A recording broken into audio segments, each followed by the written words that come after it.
Hello and welcome to Raju Notes channel, your pit stop for weekly current affairs updates. The updates tailor-made for students taking all kinds of competitive exams like UPSC, civils, defense and placement interviews. Please subscribe to the channel and stay updated every Sunday.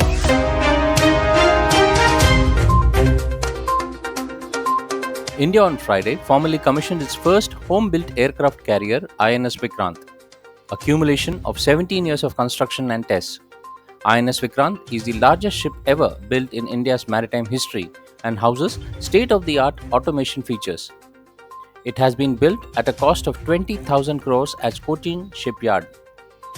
With the construction of Vikrant, India has joined a select group of nations such as US, UK, Russia, China and France, having a niche capabilities to indigenously develop, design and build an aircraft carrier.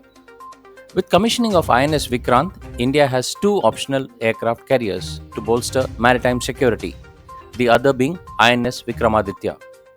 INS Vikrant is 262 meters long and 62 meters wide.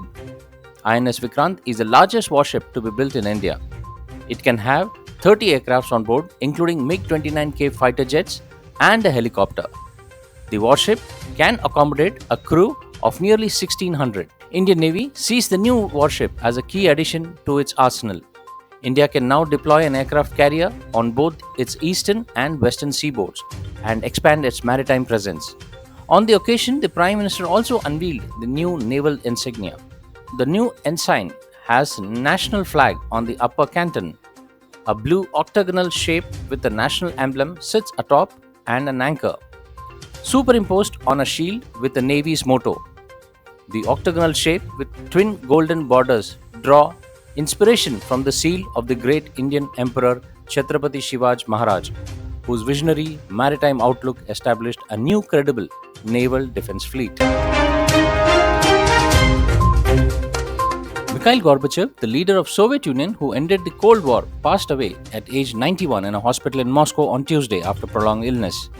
As the last Soviet leader, Gorbachev forged arms reduction deals with the US and partnership with the West to remove the Iron Curtain that had divided Europe since World War II.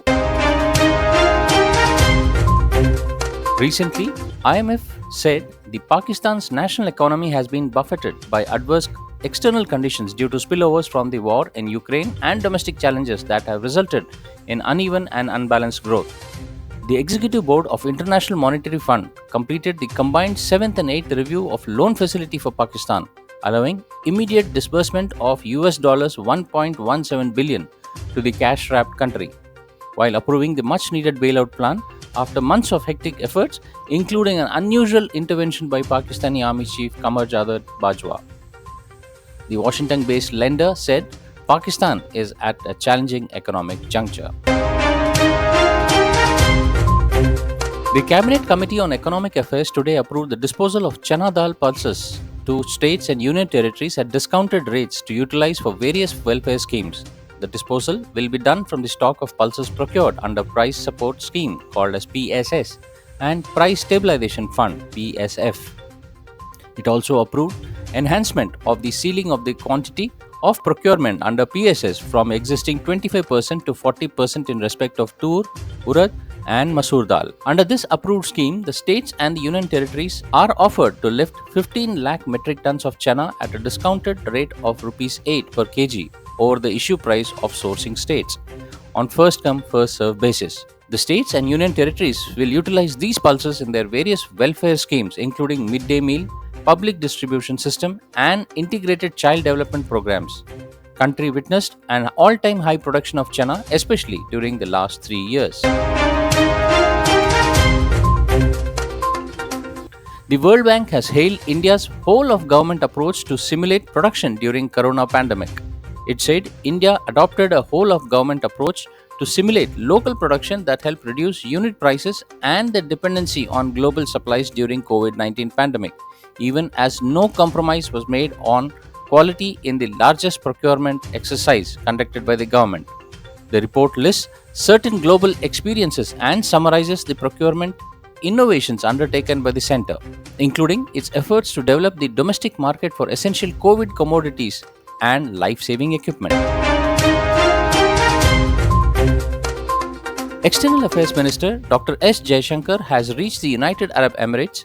He co-chaired the 14th India-UAE Joint Commissioning Meeting and the 3rd India-UAE Strategic Dialogue with Foreign Ministers of UAE Sheikh Abdul bin Zayed Al Nahyan. According to the External Ministry, these visits will provide an opportunity to review the entire spectrum of comprehensive strategic partnerships between India and UAE. Prime Minister Narendra Modi paid a visit to Abu Dhabi in June this year and met UAE President Sheikh Mohammed bin Zayed Al Nahyan. Much talked about and globally monitored 20th National Congress of the ruling Communist Party of China (CPC) will be held in October 16th in Beijing, where Chinese President Xi Jinping is widely expected to secure a precedent-breaking third term in power.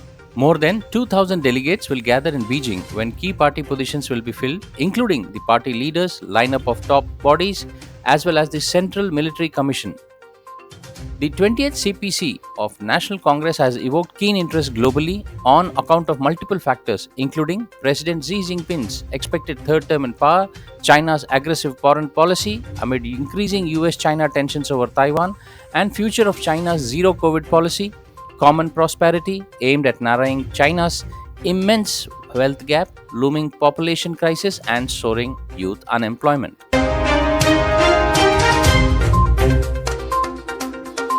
India has dispatched over 40,000 metric tons of wheat and 32 tons of medical assistance to Afghanistan so far. India has also signed an agreement with the United Nations Food Programme to ensure fair and just distribution of its wheat assistance in Afghanistan. An Indian technical team has also been deployed at the Indian Embassy in Kabul to closely monitor and coordinate the efforts of various stakeholders for the effective delivery of humanitarian assistance and the continuation of India's engagement with the Afghan people.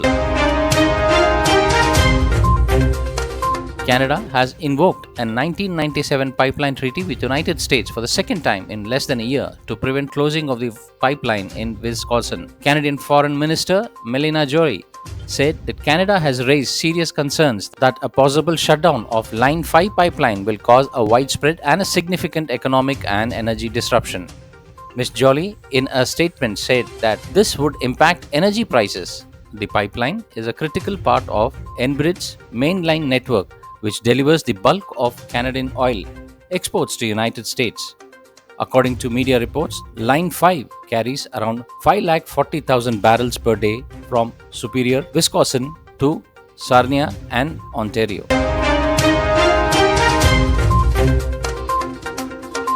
The 50th All Manipuri Shumang Lila Festival 2021-2022 kicked off at Imphal. Shumang Lila is a traditional form of theatre in Manipur, and the roles of female artists are all played by male artists, and the male characters are played by female artists in case of female theatre groups. Shumang Lila has become a powerful medium for mass education besides giving entertainment and relaxation.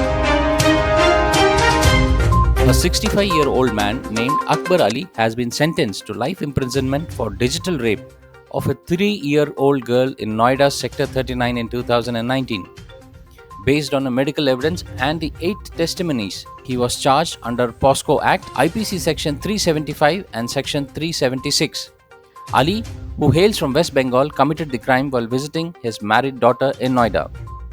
Now the question is, what is a digital rape? Unlike the name, the crime does not refer to virtual or online rape.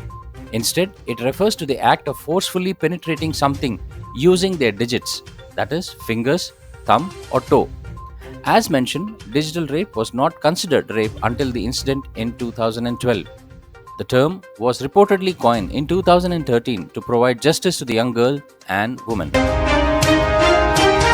The UN accused China of serious human rights violation that may amount to crimes against humanity in a long-delayed report examining a crackdown on Uyghur and the other Muslim ethnic groups. The assessment from the Geneva-based UN Human Rights Office was released in the final minutes of High Commissioner for Human Rights Mikhail Bachet's 4-year term. It largely corroborated earlier reporting by researchers, advocacy group, and the news media, and it added the weight of the world body to the conclusion. Beijing on Thursday denounced the assessment as fabrication cooked up by the Western nations. Surprisingly, no OIC country has raised a concern on this report. Nvidia and AMD have been ordered by US officials to stop selling some of their high performance chips to China that can be used for artificial intelligence. This would affect the export of Nvidia's A100 and H100 chips and the AMD's MI250 chip to China. The restrictions will also cost Nvidia up to $400 million.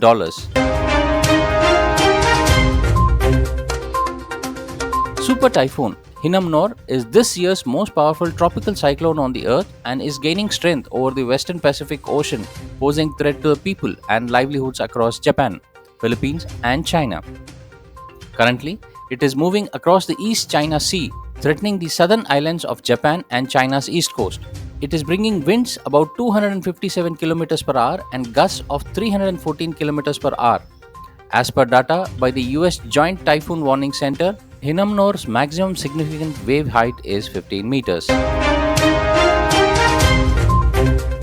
Indian Army Chief General Manoj Pandey will arrive in Nepal on September 4th on a 5-day official visit during which he will hold extensive talks on the country's top civil and military leadership. General Pandey will be conferred with the title of Honorary General of the Nepal Army by President Baidya Devi Bhandari on September 5th. There has been a long tradition of exchange of visits by the Army Chief of Nepal and India and to confer the title of Honorary Generals to both the Army Chiefs. The 9.8-kilometer tunnel connecting two stations on the 111-kilometer under construction Banihal-Katra railway link in Jammu and Kashmir has been completed. It is part of the Udhampur-Srinagar-Baramulla railway line, also called as USBRL project. This is the third tunnel following the 12.6-kilometer tunnel T49B, the longest tunnel in Indian Railways, which was completed in January this year. On August 14, the world's highest rail bridge over the Chenab River in the Kauri region of Riyasi district achieved a milestone when the overarched deck of the bridge was completed with the golden joint. A multilateral strategic and a command exercise, Vostok 2022, commenced this week at the training grounds of the Eastern Military District of Russia. It will continue up to 7th of this month. The exercise is aimed at interaction and coordination among the other participating military contingents and observers. The Indian Army contingent, comprising of troops from 7-8 GR, will undertake the joint maneuvers to include joint field training exercises, combat discussions, and firepower exercises. Russia has completely halted gas supplies to Europe via a major pipeline, citing maintenance for 3 days. European government has accused Russia of using energy supplies as a weapon of war. However, Moscow denies doing this and has cited technical reasons for supply cuts. Russia, which before the reduction started accounted for a bit more than 1/3 of Germany's gas supplies, has also reduced the flow of gas to the other European countries which have sided with Ukraine. The coffee giant Starbucks on Thursday named the Indian origin Lakshman Narasimhan as its new chief executive officer, who will replace Howard Schultz. Narasimhan will be joining the company on October 1st. Schultz will continue as an interim chief until April 2023, after which he will continue as a member of the Starbucks board of directors. Narasimhan is currently serving as an outgoing CEO of Ricket Benkisar. The 55-year-old has held various leadership roles at PepsiCo, including Global Chief Commercial Officer. He holds a degree in Mechanical Engineering from Pune's College of Engineering and an MBA in Finance from Wharton School.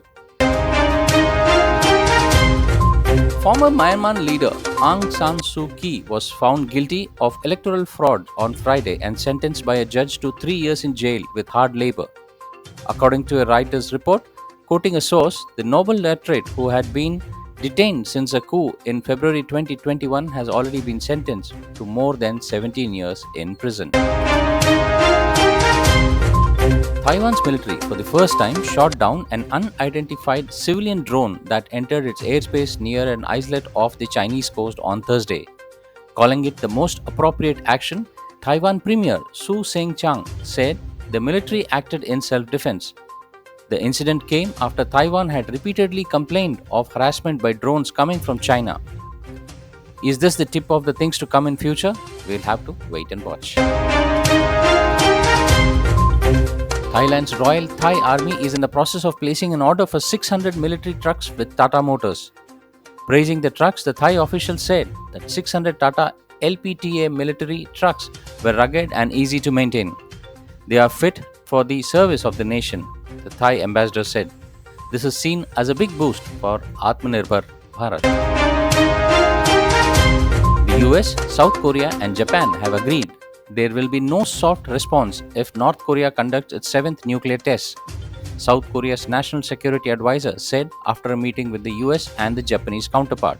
This is one of the strongest messages ever to North Korea, but the reaction from the Korea will decide these warnings are true or not, or if they fall just like those in the Russia-Ukraine war.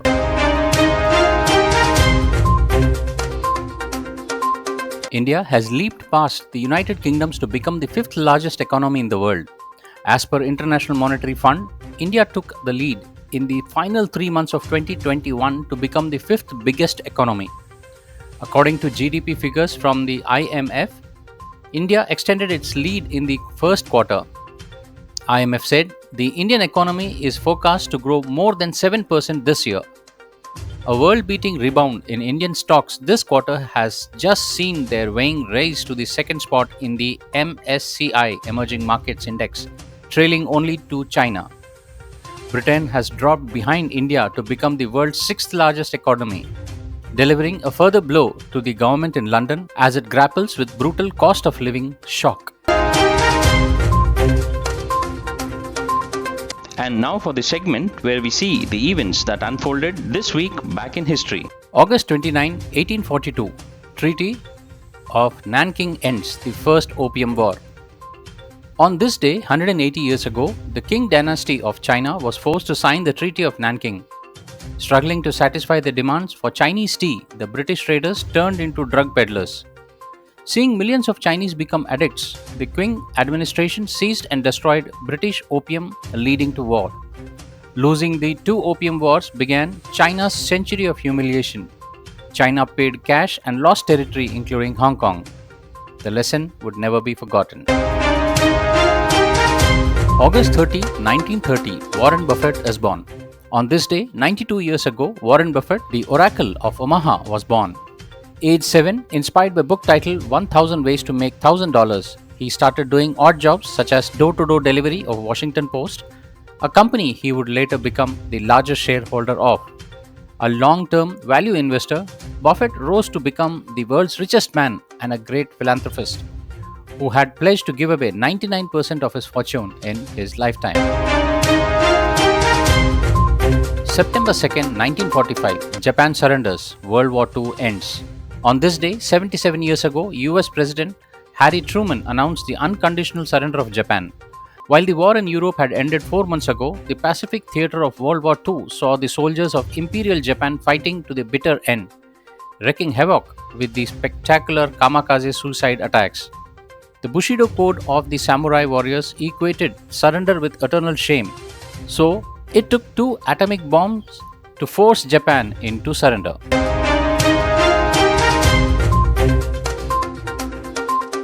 Well, that's all friends for this week's updates. See you soon next Sunday on the same channel. Till then, take care. Bye bye.